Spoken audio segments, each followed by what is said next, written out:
The grand ballroom of the Rivera Concert Hall sparkled under crystal chandeliers, their light bouncing off champagne glasses and designer jewelry. This was the 10th annual charity gala hosted by Victor Rivera, one of the city's most successful concert promoters, and as always, it was the event of the season. His daughter, Sophia, stood near the refreshment table, a vision in a midnight blue dress that complemented her olive skin. At 26, she had already made quite a name for herself, not just as Victor's daughter, but as a rising star in the concert promotion business herself. She had an ear for talent that even her father admitted was exceptional.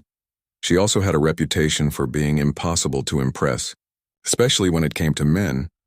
So then I told him, Sophia said to her small circle of friends, her voice carrying just enough to be heard over the string quartet playing in the corner, that his idea of expanding into electronic music festivals was about 3 years too late. Everyone's moving back to intimate acoustic experiences now. Her friends nodded appreciatively. Sophia was always ahead of trends. Speaking of which, said Lucia, nodding toward a tall man in an impeccably tailored suit who was approaching their group. Here comes trouble. Sophia rolled her eyes but fixed a polite smile on her face as the man joined them. Thomas Chen was the son of a banking executive who had been trying to catch her attention for months. Sophia, he greeted her with a small bow. You look stunning tonight. Thank you, Thomas, she replied with practiced courtesy. Are you enjoying the gala? Very much so, he said, his confidence evident in his straight posture. Though I was hoping to talk to you about something specific. Your father mentioned you're looking for new venues for your acoustic series. Sophia's smile tightened just slightly. Of course, her father had been talking to Thomas about business.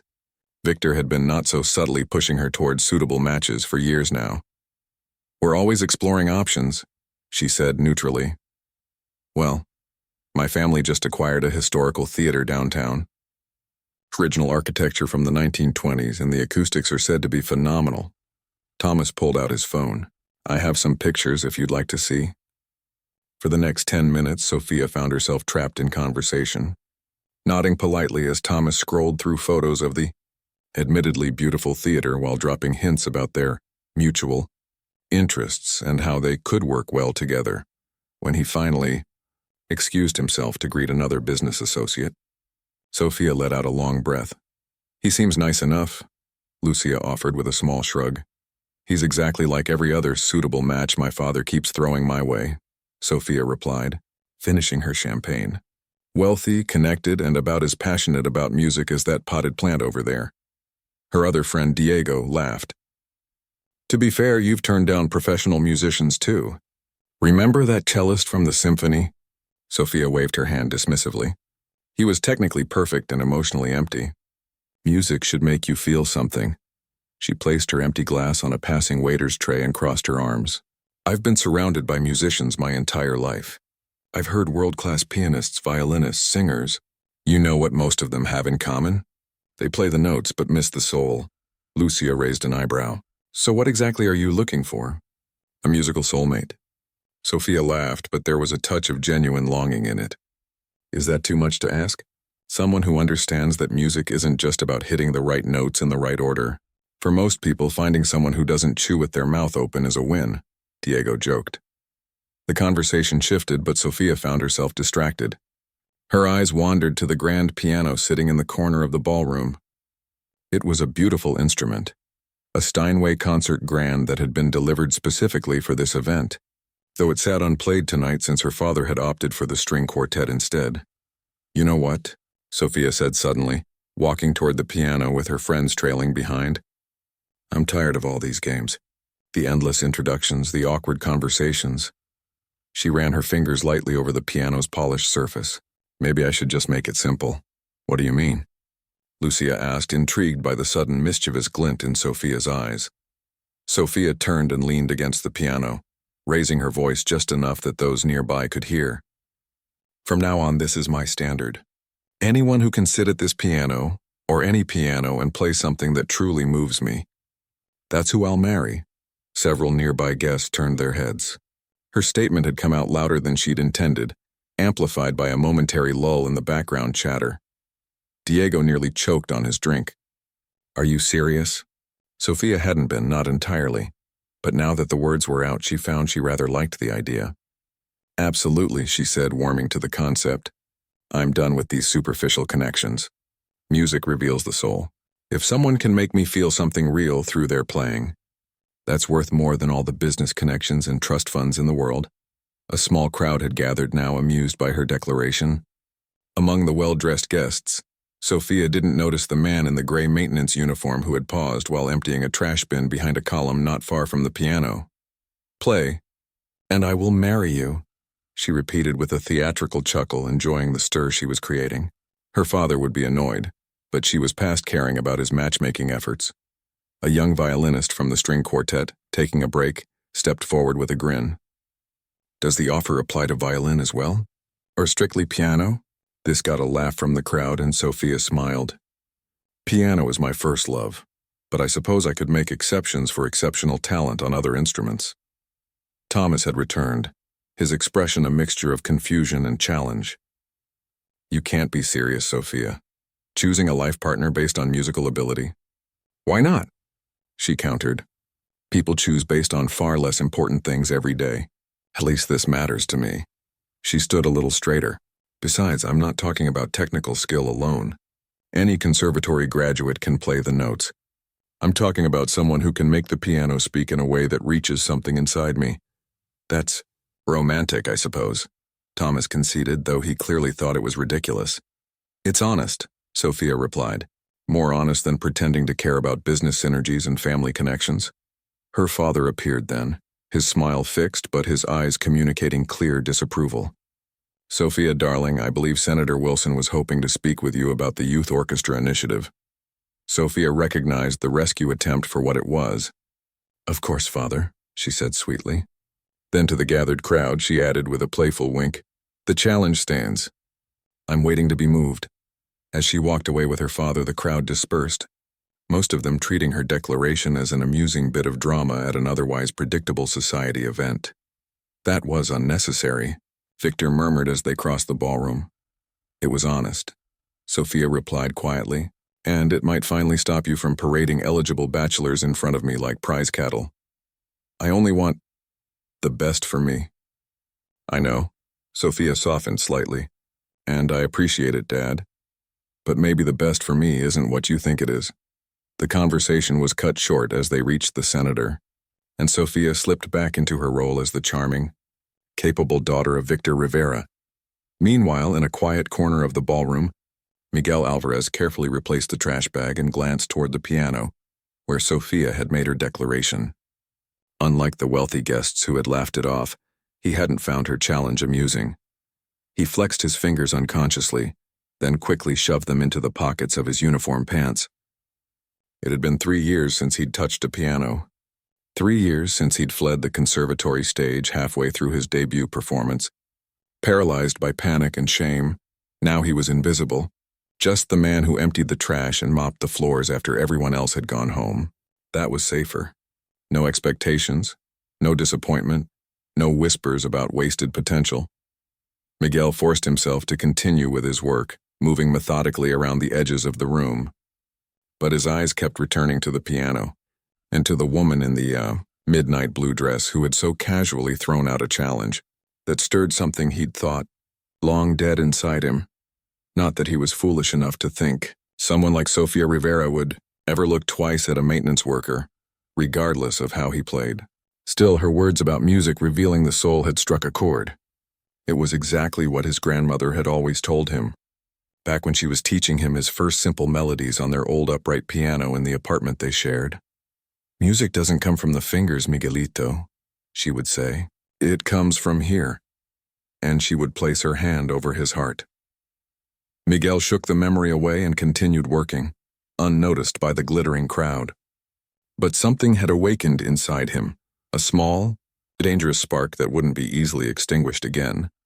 And the piano stood waiting, its silent keys holding possibilities that neither Sophia nor Miguel could yet imagine. 3 days after the gala, Miguel arrived at the Rivera Concert Hall for his evening shift. The building was quiet now, emptied of the wealthy patrons who had filled it on the night of the charity event. This was how he preferred it, just him, his cleaning cart, and the peaceful echo of his footsteps on the polished floors. He started in the back offices, emptying trash cans and wiping down surfaces. The mindless work allowed his thoughts to wander, as they often did these days, to Sofia Rivera and her challenge. He'd heard through the staff grapevine that she hadn't been joking. Apparently, she'd repeated her piano challenge to several more potential suitors since the gala, turning it into something of a personal policy. "She's serious about it, Delia," one of the older cleaning staff had told him during their break. "My cousin serves at the Rivera house, and she says 3 different men have already tried to impress Miss Sofia with their playing. One was even a professional pianist from some orchestra in Europe. Did any of them succeed?" Miguel had asked, trying to sound merely curious. Delia had laughed. "What do you think? That girl's standards are higher than heaven." The European guy apparently stormed out, saying she wouldn't know true talent if it bit her on the nose. Now, as Miguel mopped the hallway outside the administrative offices, he found himself wondering what exactly Sofia was listening for. Technical perfection? Emotional expression? Or was the whole challenge just an elaborate way to keep people at a distance? Not that it mattered to him. The gap between Sofia Rivera's world and his own was wider than any musical talent could bridge. Miguel pushed his cart toward the main ballroom where the gala had been held. This was always the last room he cleaned, saving it for when the building was completely empty. He liked the feel of the vast space with its perfect acoustics, the way even the smallest sounds carried clearly across the room. The grand piano was still there, pushed to the side of the stage. It hadn't been moved back to storage yet, as there was another event scheduled for the weekend that required it. Miguel went through his usual routine: vacuum the carpet, dust the surfaces, wipe down the doors and light switches. All the while, his eyes kept returning to the piano. It had been 3 years since he'd played, 3 years since the disaster at the National Conservatory that had ended his musical ambitions forever. He could still hear the whispers that had followed him out of the building that night. Panic attack. Stage fright. Couldn't handle the pressure. And the worst one, such a waste of talent. His grandmother had been the only one who hadn't tried to push him back toward music after that night. "The piano will wait for you," she had said simply. "When you're ready, it will still be there." But she had passed away 8 months later, and with her went Miguel's last connection to his musical past. He'd sold their piano to pay for her funeral and found work at the concert hall, a strange choice that even he didn't fully understand. Perhaps part of him needed to stay connected to music, even if he couldn't bear to make it himself anymore. Miguel finished cleaning the ballroom and stood in the center of the room, his work complete. He should leave now, clock out, and catch the bus home to his small apartment. That was the sensible thing to do. Instead, he found himself walking slowly toward the piano. The cover was down over the keys, the surface reflecting the dim security lights. Miguel ran his fingertips lightly over the polished wood, remembering how his grandmother had saved for years to buy their used upright piano, how proud she'd been when he'd received the scholarship to the conservatory. "You play with your heart, Miguelito," she used to tell him. "That's why people listen." Before he could second-guess himself, Miguel lifted the cover. The pristine white and black keys seemed to glow in the low light. He glanced around the empty ballroom, confirming he was alone, then carefully set his cleaning supplies aside and sat down on the bench. He didn't touch the keys at first, just positioned his hands above them, feeling the familiar shape his fingers naturally wanted to take. His heart was racing, palms sweating slightly. "This is stupid," he muttered to himself, but he didn't get up. After a deep breath, he pressed a single key, middle C. The note rang out in the empty room, clear and pure. Something tight in his chest loosened slightly. He tried a simple C major chord next, then moved into the beginning of a basic scale, the kind he'd practiced thousands of times as a child. His fingers were stiff, unpracticed, but they remembered the patterns. Miguel closed his eyes and let his hands move from the scale into the first piece he'd ever memorized, a simple Chopin prelude. He stumbled over several notes, wincing at the mistakes, but kept going. By the end of the piece, his hands had remembered more than he expected, and the final chords rang true. He opened his eyes, surprised to find his vision blurred with tears. The feeling was overwhelming. Grief for his grandmother, regret for the path not taken, but also something else. Relief, perhaps. The world hadn't ended. He had played, however imperfectly, and survived. Without allowing himself to think too much, Miguel began another piece, this time one of his own compositions, something he'd been working on before the disastrous recital. It was rusty, with gaps where his memory failed him, but the core melody remained intact, a gentle, wistful tune that spoke of longing and possibility. As he played, his confidence grew. His fingers loosened, finding their old dexterity. The music began to flow more naturally, and Miguel leaned into it, forgetting for a moment where he was, forgetting everything except the connection between his hands and the keys, between the keys and the strings, between the strings and the sound that filled the empty room. He didn't notice the door at the back of the ballroom opening, didn't see Sofia Rivera step inside, stopping abruptly when she heard the music. Sofia had returned to retrieve a pair of expensive earrings she'd discovered missing after the gala. Security had found them and locked them in the office, and she'd finally found time to pick them up. She'd expected the building to be empty except for perhaps a security guard. Instead, she found herself frozen in place, listening to the most unexpected music she'd ever heard in this space. The playing wasn't technically perfect. There were hesitations, small errors, moments of uncertainty. But there was something in the music that caught at her heart, a raw emotionality that felt almost like eavesdropping on someone's private thoughts. Sofia moved quietly toward the source of the music, careful not to disturb the player. As she drew closer, she recognized the maintenance worker from the gala, the quiet man who had been emptying trash cans while she'd made her impulsive challenge. She stood in the shadows, listening as he transitioned from the wistful melody into something more complex, more technically demanding. His playing grew more confident as he continued, his body swaying slightly with the music. There was pain in the performance. Sofia could hear it clearly, not just in the minor key or the melancholy tempo, but in something deeper, something that came from the man himself. Yet underneath the pain was a current of hope, of beauty found in broken places. It was unlike anything she'd heard from the parade of accomplished musicians who had played for her over the years, trying to impress her with their technical prowess. This was something else entirely, unpolished but authentic, imperfect but alive. A small gasp escaped her when he hit a particularly moving passage, and Miguel's hands froze on the keys. He turned sharply, his expression shifting from immersion to shock to embarrassment in the span of seconds. "I'm sorry," he said quickly, standing up and nearly knocking over the piano bench in his haste. "I shouldn't have, I was just—" "No, please," Sofia said, stepping forward into the light. "I'm the one who should apologize for interrupting. That was beautiful." Miguel stared at her, clearly mortified at being caught. "I was just finishing my shift," he said, gesturing awkwardly to his cleaning supplies. "I shouldn't have touched the piano." "You work here," Sofia said, suddenly recognizing him more fully. "You were at the gala the other night." He nodded, already reaching for his mop and bucket. "Yes, ma'am. I'm on the evening maintenance staff." "And you play like that," she said, not a question but a statement of amazement. "Where did you study?" Miguel's expression closed. "I don't play anymore," he said flatly. "Not really. That was just— I don't know what that was." Sofia moved closer to the piano. "It was honest," she said quietly. "That's what it was."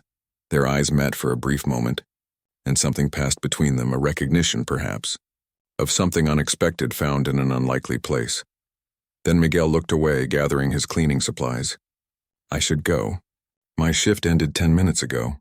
"Wait," Sofia said, but he was already moving toward the exit, pushing his cart ahead of him. "Good night." "Miss Rivera," he called over his shoulder, not looking back.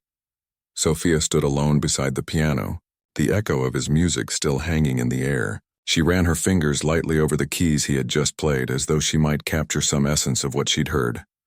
"Who are you?" she whispered to the empty room, a strange feeling of anticipation rising within her.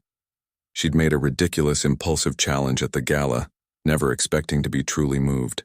Yet here, in the most unexpected circumstances, she'd felt exactly what she'd been demanding from all those polished, perfect performers. Sofia closed the cover over the piano keys gently, already wondering how she might hear him play again. For the next week, Miguel avoided the main ballroom during his shifts. He took on the bathrooms, lobbies, and office spaces, trading tasks with other maintenance staff who were happy to avoid the less desirable cleaning jobs. Anything to stay away from that piano and the memory of being discovered by Sofia Rivera. The embarrassment still burned when he thought about it. Not just being caught playing when he should have been working, but the way she had looked at him with surprise and something else he couldn't quite name. Interest, pity. Either way, it had left him feeling exposed in a way he hadn't felt since the disaster at the conservatory. "You're quiet lately," Delia commented as they ate lunch in the staff break room. "Everything okay?" Miguel nodded, unwrapping his sandwich. "Just tired." Delia didn't look convinced. "You know what I heard? Miss Rivera has been coming by the hall at odd hours this week. Evenings mostly. Just wandering around like she's looking for something." Miguel nearly choked on his food. What would she be looking for? Delia shrugged. "Who knows? Rich people are strange. Maybe she lost another piece of jewelry." Miguel said nothing, but his heart rate had picked up. Was she looking for him? The thought was both terrifying and strangely thrilling. Anyway, Delia continued, oblivious to his inner turmoil. "Her father's having some big-shot pianist play at their house tomorrow night. Another attempt to find her musical Prince Charming, I guess." "How do you know all this?" Miguel asked. "My cousin, remember? She works at the Rivera house. Says the father is getting desperate to end this silly challenge, bringing in bigger and bigger names to try to impress his daughter." Delia laughed. "As if any of these fancy musicians have a real chance. That girl doesn't know what she wants," but Miguel was no longer listening. An idea had formed in his mind, reckless and probably stupid, but he couldn't shake it. That evening, after his shift ended, Miguel found himself walking toward the Rivera neighborhood instead of the bus stop that would take him home. It was an upscale area where elegant houses sat back from the street behind manicured lawns and security gates. The Rivera home wasn't hard to find. It was one of the largest on the street, with a circular driveway and soft landscape lighting that highlighted its modern architecture. Miguel stood across the street, wondering what exactly he was doing there. This was madness. He should go home. Instead, he found himself crossing the street and walking along the edge of the property until he reached the back garden. Through the large windows, he could see a spacious living room with a gorgeous black grand piano positioned near floor-to-ceiling windows that overlooked the garden. No one was in the room. The house seemed quiet, though lights were on inside. Miguel stood in the shadows of a large tree, feeling increasingly foolish. What had he expected? To serenade her from the garden like some character in an old movie? He was about to leave when the sliding glass door opened and Sophia stepped out onto the patio. She wore casual clothes, jeans, and a simple blouse, and her hair was pulled back in a loose ponytail. She looked younger somehow, less intimidating than she had at the gala or even in the empty ballroom. She hadn't seen him yet. She walked to the edge of the patio and leaned against the railing, looking up at the night sky. There was something melancholy in her posture that made Miguel hesitate to leave. Before he could decide what to do, Sophia turned and spotted him in the shadows. "Who's there?" she called, her voice sharp with alarm. Miguel stepped forward into the light spilling from the house. "I'm sorry," he said quickly. "I didn't mean to frighten you. He stopped, realizing there was no normal explanation for why he was lurking in her garden. Sophia's eyes widened with recognition. "You're the janitor, the one who plays the piano." Miguel winced at the description but nodded. "Miguel Alvarez. What are you doing here, Miguel Alvarez?" There was no anger in her voice, only curiosity. "I honestly don't know," he admitted. "I heard you've been coming to the hall in the evenings. Looking for something, or someone." A slight blush colored her cheeks. "You heard about that?" "The staff talks," he said with a small shrug. "And I've been avoiding the ballroom. Avoiding the piano. Why?" Sophia asked, moving closer to where he stood at the edge of the patio. "You play beautifully." Miguel looked down. "I don't play.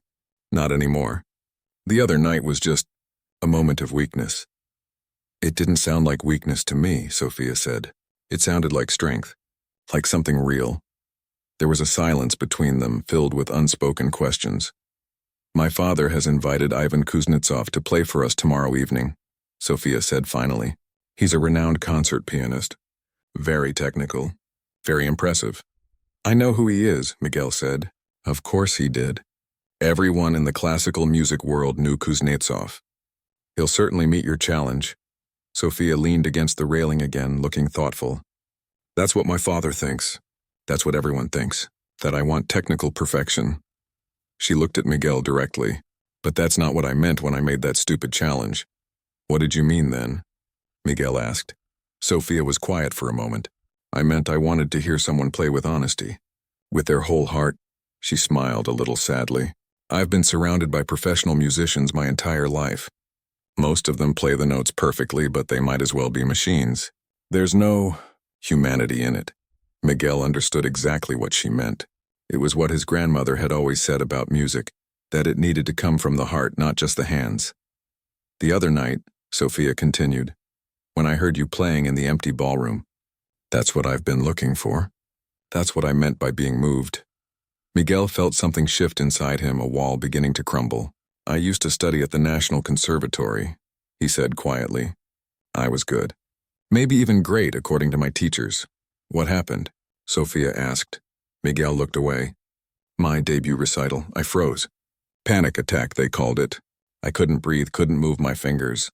I ran off the stage in the middle of Rachmaninoff's Piano Concerto No. 2. The memory still had the power to make his chest tighten. I never went back. And now you clean floors in a concert hall, Sophia said, not unkindly. Surrounded by music you don't play. Ironic, isn't it? He tried to smile, but it felt stiff. Sophia studied him for a long moment. Come tomorrow night, she said suddenly. To hear Kuznetsov play. Miguel shook his head. I don't think that's a good idea. Why not? You'd appreciate his skill more than most of the guests. Your father wouldn't want the maintenance man at his fancy gathering. Sophia waved this away. He won't even notice. We're having at least 30 people. Just wear something nice and walk in like you belong there. Why? Miguel asked, genuinely confused by the invitation.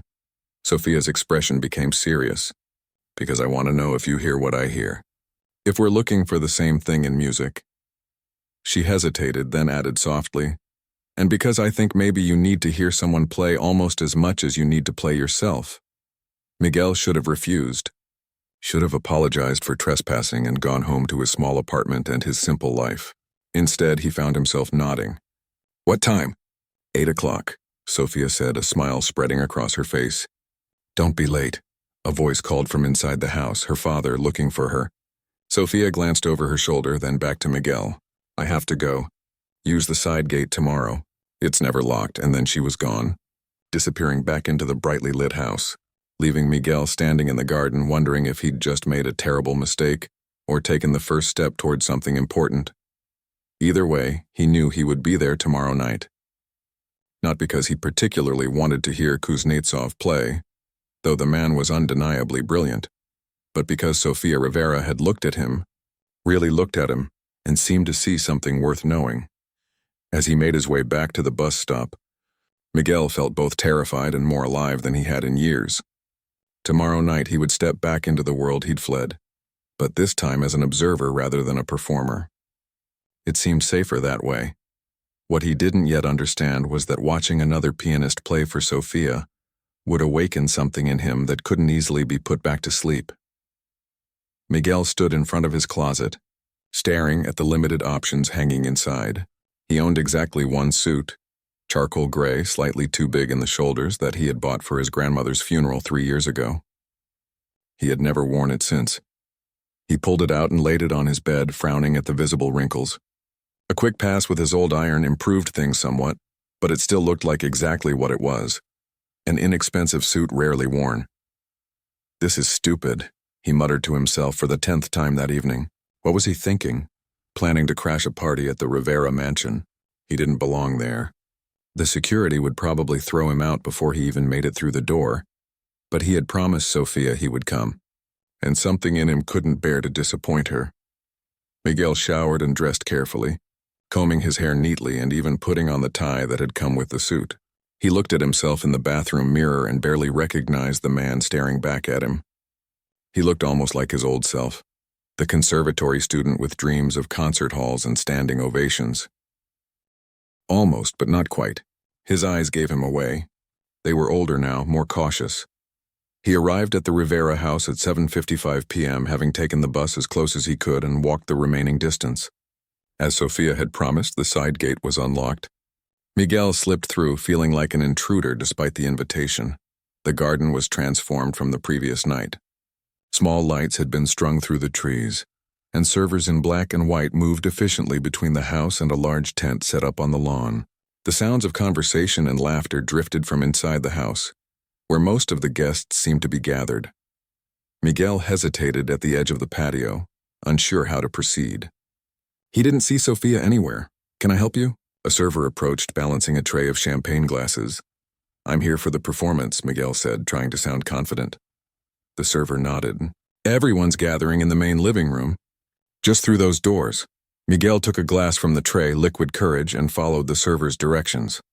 The Rivera home was even more impressive inside than it had appeared from the outside. The living room was spacious and elegant, with high ceilings and art-covered walls. The black grand piano he had seen through the window occupied a position of honor near the large windows overlooking the garden. About 30 people milled around the room, dressed in expensive clothes, making small talk. Miguel recognized several faces from the classical music world: conductors, patrons, critics. His nervousness increased. Someone would surely recognize him, remember the conservatory disaster. He was about to retreat when he spotted Sofia across the room. She wore a simple red dress that stood out among the sea of more conservative colors. Her eyes met his and a smile lit up her face.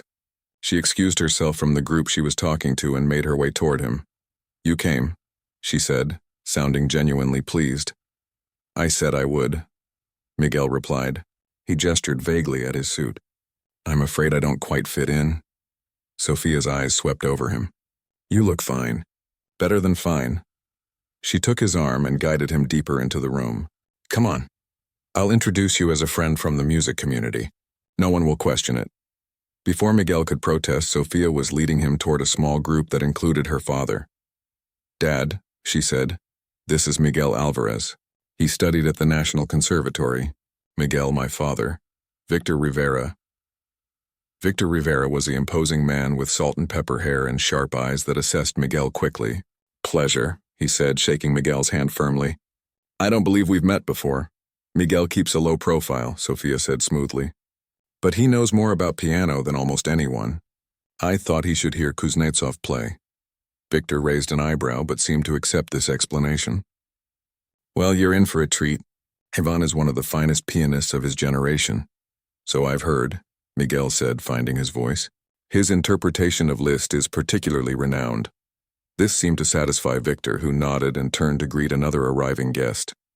Sofia squeezed Miguel's arm. "See? Easy." Miguel let out a breath. "Your father would throw me out if he knew I work on his maintenance staff?" "Probably," Sofia agreed with a small smile. "But tonight you're not a janitor. You're a musician." Before Miguel could argue this point, a hush fell over the room. Ivan Kuznetsov had arrived. The famous pianist was a tall, lean man with a severe expression and long fingers. He nodded curtly at the applause that greeted him but didn't smile. Without preamble, he moved to the piano and sat down, adjusting the bench with practiced precision. "He's not one for small talk," Sofia whispered to Miguel. "Just music." The room fell silent as Kuznetsov placed his hands on the keys. After a moment of perfect stillness, he began to play. The piece was Rachmaninoff, the very concerto that had been Miguel's downfall at the conservatory. The irony wasn't lost on him. He felt his chest tighten as the familiar notes filled the room. Kuznetsov's playing was technically flawless. His fingers moved across the keys with inhuman precision, drawing forth the complex harmonies and thunderous crescendos that made Rachmaninoff so challenging and impressive. The audience was rapt, many leaning forward in their seats, eyes closed to better absorb the music. Miguel watched Kuznetsov's hands, recognizing the incredible skill on display. But something was missing. The notes were perfect, the dynamics exactly as written in the score. But the emotional core of the piece, the longing, the passion that Rachmaninoff had poured into every phrase, felt absent. He glanced at Sofia and found her watching him, not the pianist. There was a question in her eyes. When the piece ended, the room erupted in applause. Kuznetsov acknowledged it with a small bow before launching into his next selection, a Chopin etude. Sofia leaned close to Miguel. "What do you think?" she whispered. "He's brilliant," Miguel said honestly. "His technique is unmatched." "But," Sofia prompted, sensing his hesitation. Miguel chose his words carefully. "But he plays from his head, not his heart." Sofia's smile was like the sun breaking through clouds. "Exactly," she said, squeezing his arm. "That's exactly it." They listened to the rest of the program in silence, though Miguel was acutely aware of Sophia beside him, of the subtle reactions that crossed her face with each new piece. When Kuznetsov finished his final selection, a showy Liszt piece that had the audience on their feet, Sophia remained seated, her expression thoughtful. As the crowd moved toward the pianist to offer congratulations, Sophia pulled Miguel in the opposite direction, toward the garden. "Your father will be looking for you," Miguel protested as she led him outside. "You should be there to thank Kuznetsov." "Dad can handle the social niceties," Sophia said. "I need some air." They walked to a quiet corner of the garden away from the lights and the other guests who had spilled outside. Sophia leaned against a tree looking up at the stars visible between the branches. "He didn't move you," Miguel said. "It wasn't a question." Sophia shook her head. "Not even a little. And he never will, no matter how many technically perfect notes he plays." She looked at Miguel directly. "You moved me more in 5 minutes of imperfect playing than he did in an hour of perfection." Miguel's heart raced at her words. "Sophia, I meant what I said at the gala," she interrupted, "about marrying someone who could move me with their playing. I just didn't expect to find him emptying trash cans." Miguel stepped back, shaking his head. "You don't even know me." "I know what matters," Sophia insisted. "I know what I heard when you played. I know that you understand what music is supposed to be." She moved closer. "Play for me again. Properly this time. Not when you think no one is listening." "I can't," Miguel said, the old fear rising in his throat. "I tried once, I failed. I can't go through that again." Sophia's expression softened. "You weren't playing for the right reason then. You were playing to impress critics, teachers, and audience." She took his hand, her fingers warm against his. "Play for yourself.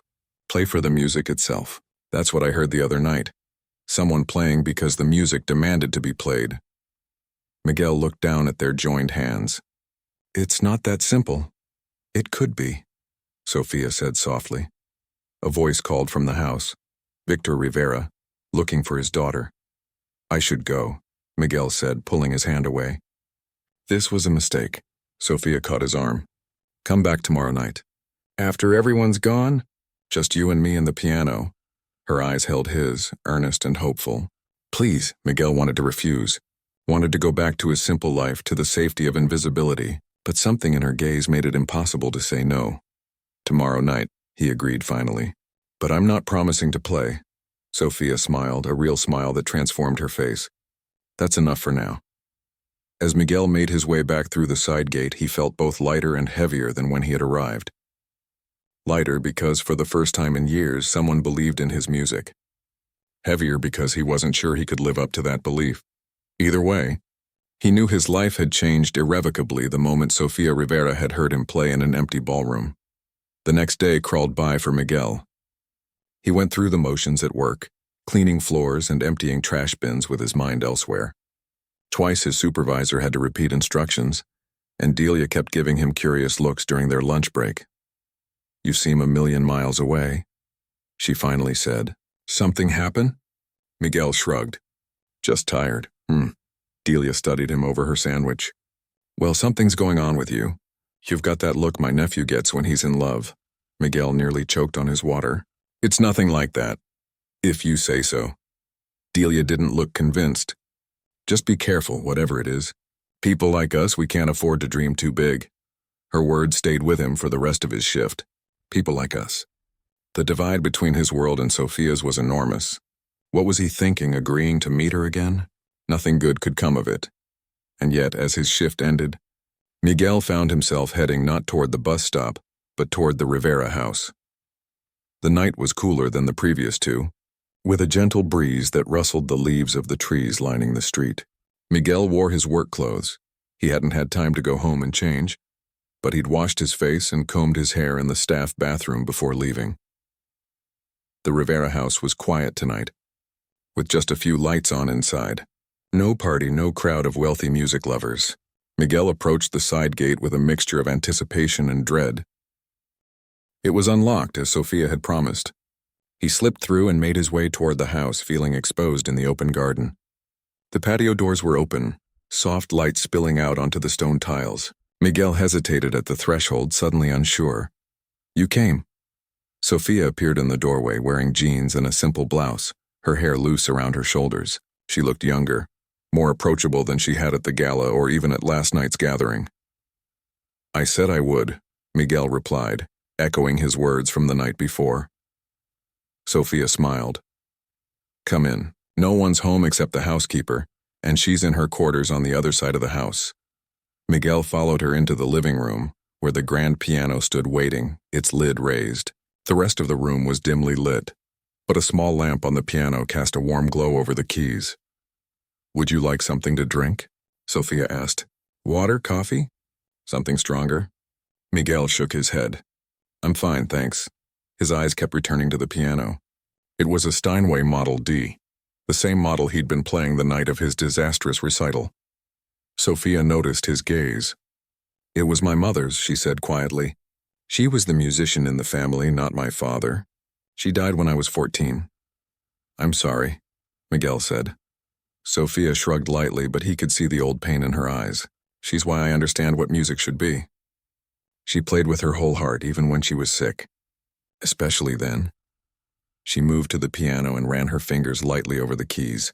This was her piano. "My father keeps it perfectly tuned, though no one really plays it anymore." Miguel took a step closer. "What did she play?" "Everything. Classical, jazz, even pop songs sometimes. Whatever moved her." Sophia looked up at him. "She would have liked your playing." The simple statement hit Miguel with unexpected force. He swallowed hard. "Will you play something?" Sophia asked. "Please?"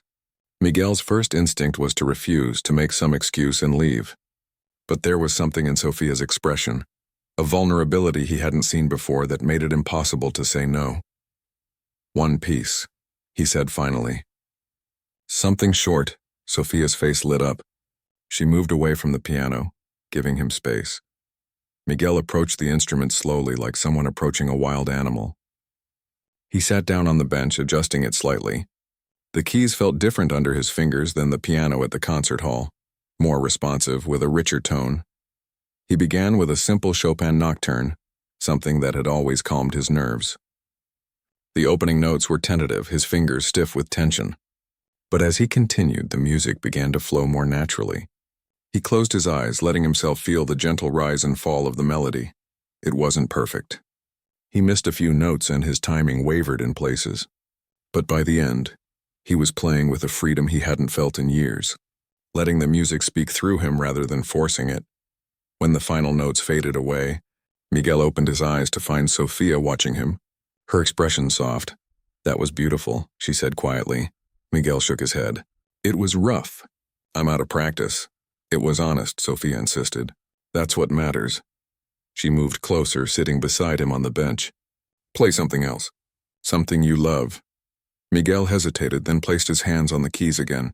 This time, he chose one of his own compositions, a piece he'd written during his final year at the conservatory, before everything fell apart. He had never performed it for anyone except his grandmother. The music began simply, with a melody that spoke of longing and possibility. Then it grew more complex, weaving in themes of struggle and doubt before resolving into something hopeful. It was, he realized as he played, the story of his life with music, the joy, the pain, the loss, and the whisper of return. He played with his eyes closed, losing himself in the familiar patterns his fingers remembered even after all this time. When he finished, there was a moment of silence so complete he could hear his own heartbeat. "You wrote that," Sophia said. "It wasn't a question." Miguel nodded. "A long time ago." "It's extraordinary." Her voice was thick with emotion. "You're extraordinary." "I'm a janitor," Miguel said, the words coming out more bitterly than he intended. "You're a musician," Sophia corrected firmly. "Who happens to work as a janitor right now?" Miguel looked at her, this woman from another world who somehow saw through all his defenses. "Why do you care? What does it matter to you if I play or not?" Sophia was quiet for a moment. "Because music matters," she said finally. "Real music played with heart and soul is rare. When I heard you playing that night in the empty ballroom, it reminded me of my mother, of what music is supposed to be." She placed her hand over his on the keys. "And because I think you need to play as much as I need to hear it." The simple truth of her words stripped away his remaining resistance. "I was terrified," he admitted. "The night of my recital. Thousands of people watching, waiting for me to be brilliant. All those years of training, of expectations weighing on every note. I couldn't breathe, couldn't think. So I ran. He looked down at their hands, and I've been running ever since.